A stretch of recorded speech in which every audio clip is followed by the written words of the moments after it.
चक्षुरुन्मीलितं येन तस्मै श्रीगुरवे नमः। परम श्रद्धेय महामहिम गुरुदेव के चरणों में वंदन। समादरणीय संत वृंद, विदुषी महासती वृंद, धर्म प्रेमी भाइयों, माता और बहनों, मैं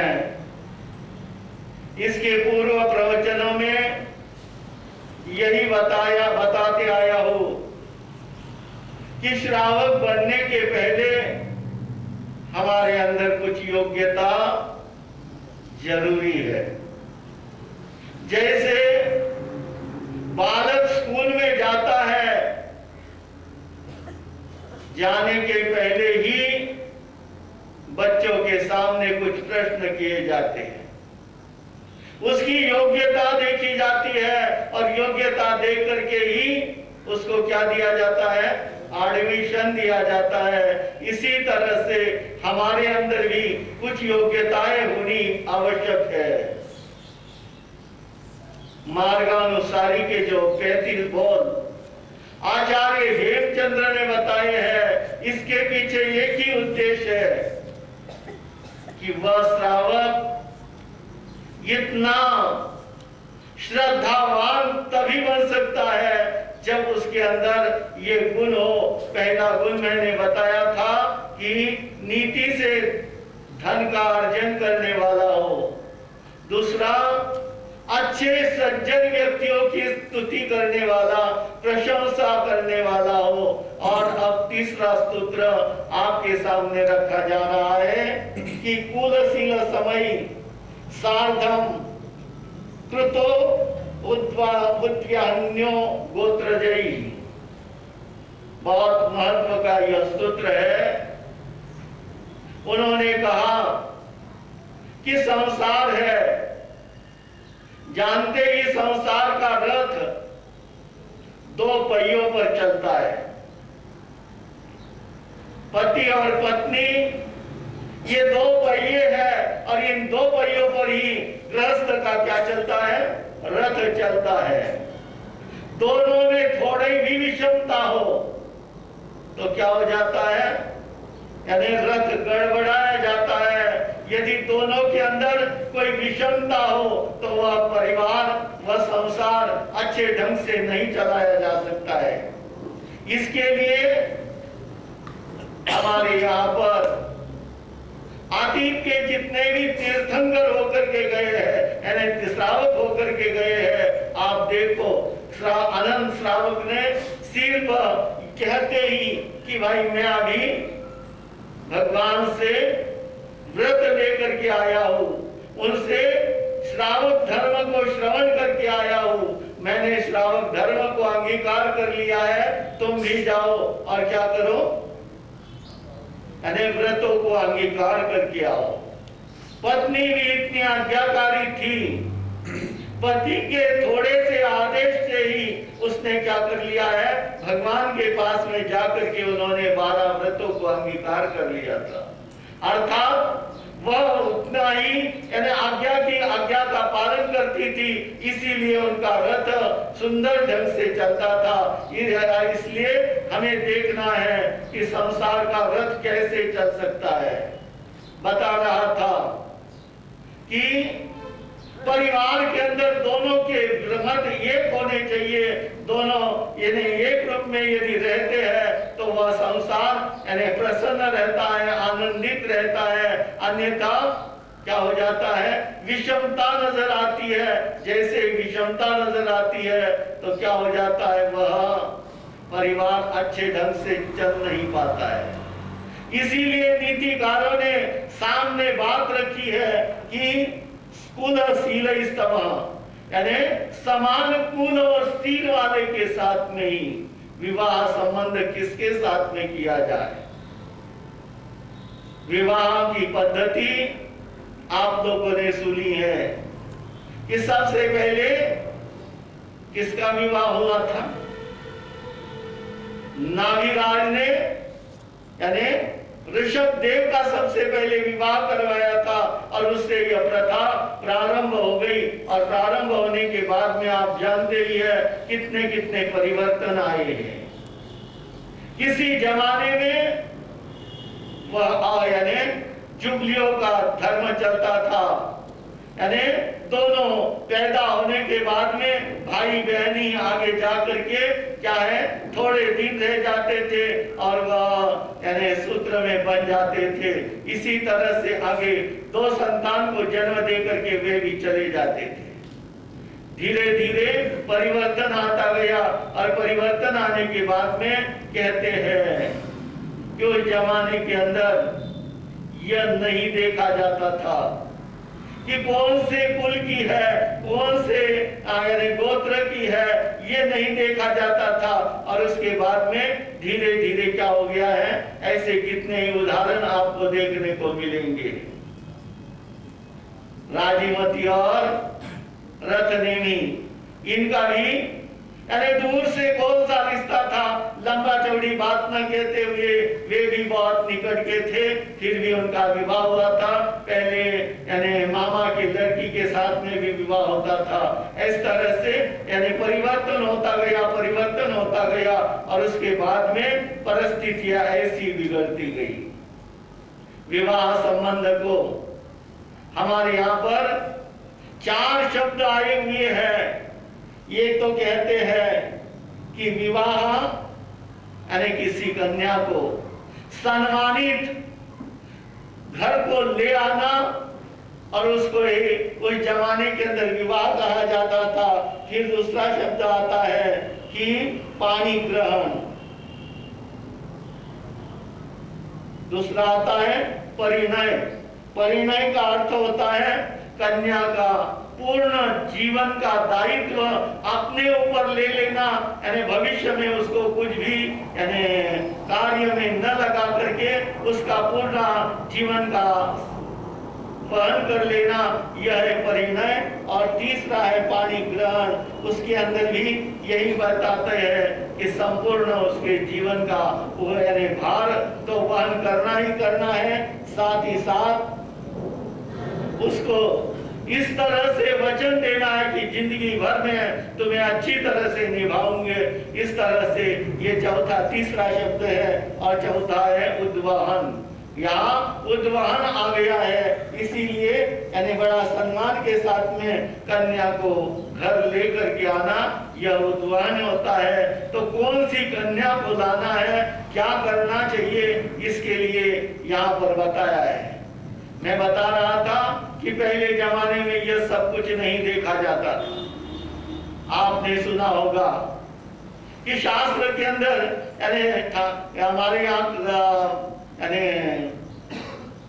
कई शास्त्रों के अंदर वर्णन आ जाता है और उस वर्णन के अंदर बताया गया है कि दूसरे की कन्या भी ला करके वहां पर रखी गई थी। जैसे गर्गस्थ कुमार के लिए वह सुनार की कन्या थी और वह खेल रही थी, उसकी यानी उसको देख करके श्री कृष्ण ने देखा कि यह बहुत यानी होशियार लड़की दिखती है और इसके लिए किसके लिए गर्गस्थ कुमार के लिए वह लेकर के आए थे।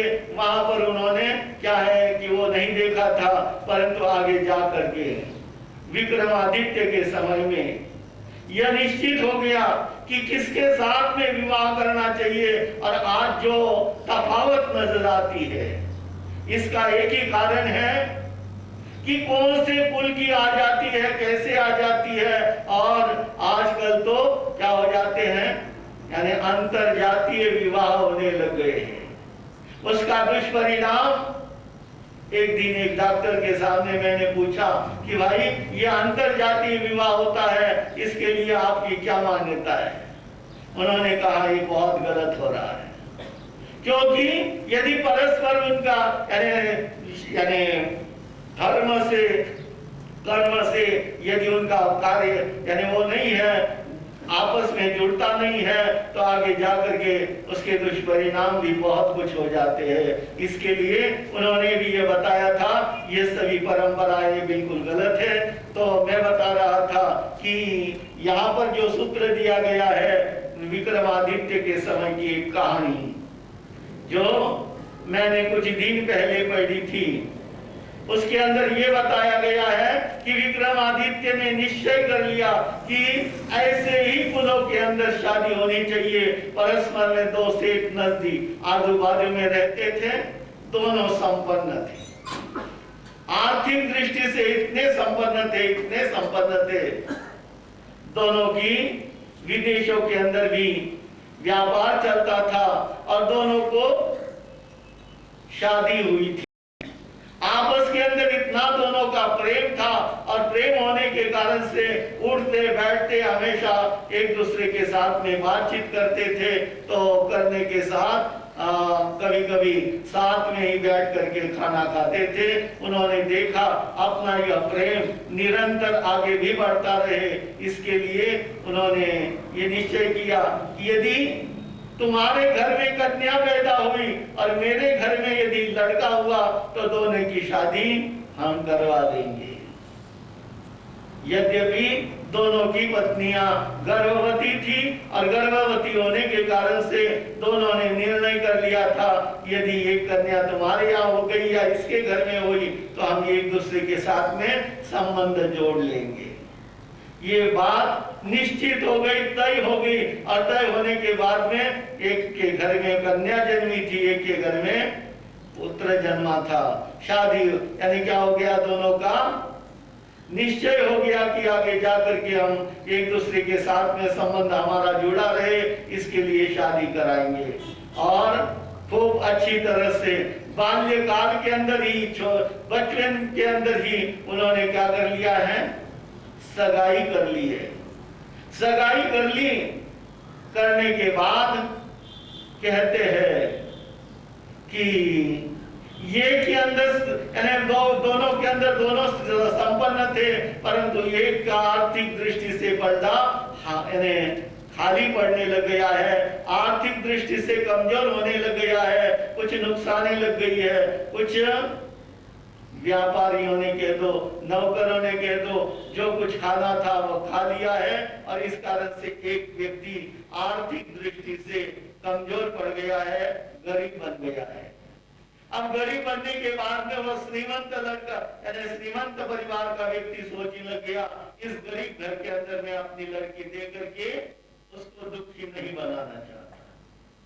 इसलिए उसने सोचा कि अब बड़ी हो गई है लड़की और बड़ी हो गई है तो कहीं कहीं अच्छे घर में इसको दिया जाए। परंतु आप जानते ही हैं, सभी लोग जानते थे की लड़कियों का रिश्ता अतीत में ही हो चुका था, सभी जानते थे, इसीलिए कोई भी उसके घर में उस लड़की के साथ शादी करने के लिए तैयार नहीं हो रहा था। इसने देखा कि और कुछ नहीं, यदि मैं विक्रमादित्य के यहाँ पर अपनी लड़की दे देता हूँ तो राजा की रानी भी बन जाएगी और उनको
आपके साथ में शादी का निश्चय हुआ है तो शादी तुम्हारे साथ हो जाएगी, चलो। आने उसको प्रसन्न कर दिया है, उसको अच्छे से अच्छे बढ़िया से बढ़िया कपड़े पहनवा दिए और कपड़े पहनवा करके राजा विक्रमादित्य नीचे चल रहा है और घोड़े पर किसको बिठाया है? और सेठ के लड़के को बिठाया है और कहने लग गया कि आज इसकी गरीबी है, मैं इसको अपने राज्य के तरफ लाखों रुपया दे देता हूं और इसको भी बराबरी का बना देता हूं। सेठ के बराबरी का उसने क्या कर दिया है? बना दिया है और दे करके घोड़े पर उसको बिठा करके क्या कर दिया है? विवाह करवा दिया है। करवाने के बाद में वह सेठ का लड़का भी खुश हो जाता है, बहुत प्रसन्न हो जाता है। वह सोचता है कि राजा का नाम मैंने सुना था, बहुत न्यायप्रिय है, तो वास्तविक यह उतना ही न्यायप्रिय है। इसने क्या कर दिया है? उसके साथ में शादी करवा दी और उस दिन से विक्रमादित्य ने निश्चय कर लिया। मैं इसीलिए बता रहा था कि उस समय में यह स्थिति नहीं थी कि कोई भी किसी की यहाँ पर कन्या दी जाती थी, ली जाती थी, और धीरे धीरे वह रिवाज खत्म कर दिया है। और उसके साथ में उन्होंने बता दिया है कि कुलशील यानी समान कुल वाला और समान सील वाला आचार भी वैसे ही होना चाहिए और कुल भी वैसा ही होना चाहिए। कुल यानी पैतृक वंश और मातृवंश को क्या कहते हैं? कुल। और इधर उन्होंने देखा कि जब तक यह स्थिति नहीं आएगी, पर जातियों के साथ में यदि विवाह होता गया हो जाएगा, एक दूसरे के साथ में, धर्म के साथ में भी एक साथ जुड़ेंगे नहीं और आपस के अंदर भी तनाव रहता रहेगा। इसीलिए प्रत्येक व्यक्ति को उस समय में उन्होंने कायदा कानून निकाल दिया और कायदा कानून निकाल करके उन्होंने कहा समान कुल वाले ही होने चाहिए, समान आचरण वाले भी होने चाहिए। यदि आप शाकाहारी है और कन्या यदि मांसाहारी के यहाँ घर गई तो क्या हो जाएगा? कितनी तफावत नजर आ जाएगी। अरे वहां कभी उसके तरफ देखने के लिए भी तैयार नहीं थी, यदि आज उसके वह खाना पड़ा तो उसके लिए कितना दुख का कारण बन जाएगा। इसके लिए प्रत्येक व्यक्ति को सोचना है, चिंतन करना है कि जो परिस्थितियां आज वर्तमान में उद्भवित हो रही है, प्रकट हो रही है, इसके लिए कहीं कहीं हमें विचार करना है, चिंतन करना है। यहाँ पर बता दिया है कि कैसे किसके साथ में विवाह करना चाहिए। कुलशील समय सार्धम, यानी ऐसे के साथ में ही जिसके साथ में समान धर्म हो, समान आचार हो। आर्थिक दृष्टि से भी ये नहीं होना चाहिए कि ये गरीब हो और ये अमीर हो। गरीब की लड़की भी यदि श्रीमंत घरों में जाती है तो आप जानते ही हैं कि माँ बाप भी आ जाते हैं, तो उपेक्षा के दृष्टि से उनको देखा जाता है। क्यों? वह सोचते हैं कि कहीं ये कुछ मांग तो लेंगे नहीं है, और क्या है, ये आए यहाँ से कुछ लेकर तो नहीं चले जाएंगे, इसके लिए भी वो लोग तैयार नहीं होते हैं। इसीलिए प्रत्येक व्यक्ति को अपनी कन्या देते समय में, क्योंकि कन्या तो पराये का एक धन है, परंतु कैसे घर में देनी चाहिए, कैसे वर को देनी चाहिए। यदि समान वय वाली को यदि दे देते हैं, किसको? समान वय वाले, और यदि किसी वृद्ध के हाथ में आपने जोड़ दिया तो क्या हो जाएगा? उसकी जिंदगी कितनी खराब हो जाएगी। आप विचार करो, यदि कोई कन्या अर्थ के लिए कह दो, पैसे के लिए भी कभी कभी अपनी कन्या को क्या कर देते हैं? वृद्ध के साथ में दे देते हैं। अभी तो वह स्थिति कम होती जा रही है। पहले क्या किया जाता था? कन्या का पैसा लिया जाता था, कन्या को बेच दिया जाता था, और उसको बेच करके ही बहुत से लोग पैसे वाले बन जाते थे। धीरे धीरे वह रिवाज कम हो गया। फिर उसके बाद में क्या आ गया? हमें क्या चाहिए? हाँ, हुंडा चाहिए। हमें कहीं कहीं उधर से पैसा आना चाहिए कन्या के तरफ से, इसके लिए मनुष्य प्रयत्न करता है, परंतु देखता है कि कितना दहेज आ रहा है, और दहेज नहीं आता है तो क्या कर देते हैं? आज भी कन्या को जलाया जाता है, नुकसान पहुंचाई जाती है, क्योंकि कन्या को आज भी तकलीफ देने की परंपराएं आज भी देखी जाती है। इसका एक ही कारण है, विचार नहीं करते हैं कि भाई जितना आ गया है, आखिर कन्या आ गई है, इससे बढ़कर के और क्या होना चाहिए। परंतु उससे भी मनुष्य को संतुष्टि नहीं होती है, और वह सोचता है कि जितना ज्यादा से ज्यादा पैसा मेरे घर में आ जाए, इसके लिए मनुष्य प्रयत्न करता है, परंतु देखता नहीं है कि समान कुल वाला है क्या नहीं है, समान आचार विचार वाला है या नहीं है। समान आचार विचार वाला नहीं होगा तो क्या हो जाएगा? तफावत हो जाएगी। और इसी कारण से आज बहुत से लोग क्या हो जाते हैं, ऐसी कन्याएं यानी जली जाती है, और कितने ही लोग आज क्या कर देते हैं, छोड़ देते हैं। उनको क्या दिया जाता है? तलाक दिया जाता है।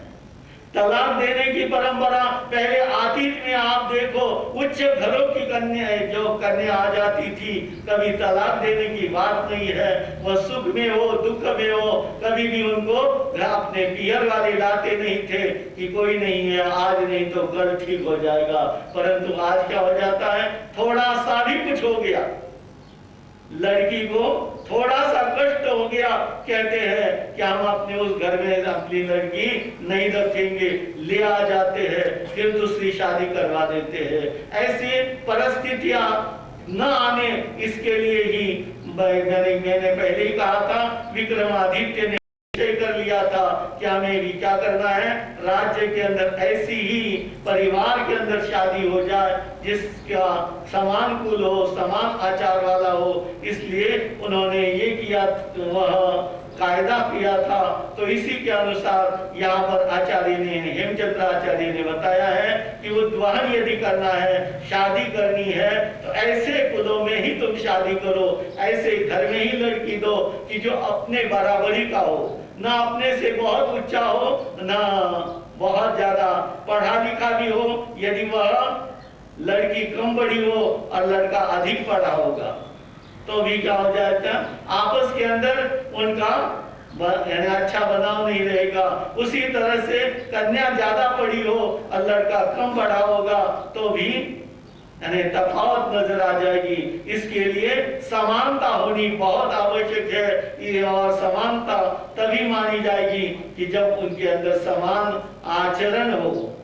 यानी एक यदि व्यसनी हो, एक यदि फैशन में ही फंसी हो, तो क्या हो जाएगा, दोनों का एक दूसरे के साथ में अच्छे ढंग से बन नहीं सकेगा। इसके लिए परिवार अच्छा चले, संसार दोनों का अच्छा चले, इसके लिए प्रत्येक व्यक्ति को चाहिए कि समान कुल वाले और समान आचरण वाले व्यक्तियों के साथ में ही अपनी कन्या को देने के लिए आचार्यों ने बताया है। बस आज इतना ही कह करके मैं अपने विषय को यही विराम देता हूँ। यह तीसरा सूत्र आपके सामने रखा है, कल चौथा सूत्र हम आगे देखेंगे। आज इतना ही कह करके मैं अपने विषय को यही विराम देता हूँ। बोलो भगवान महावीर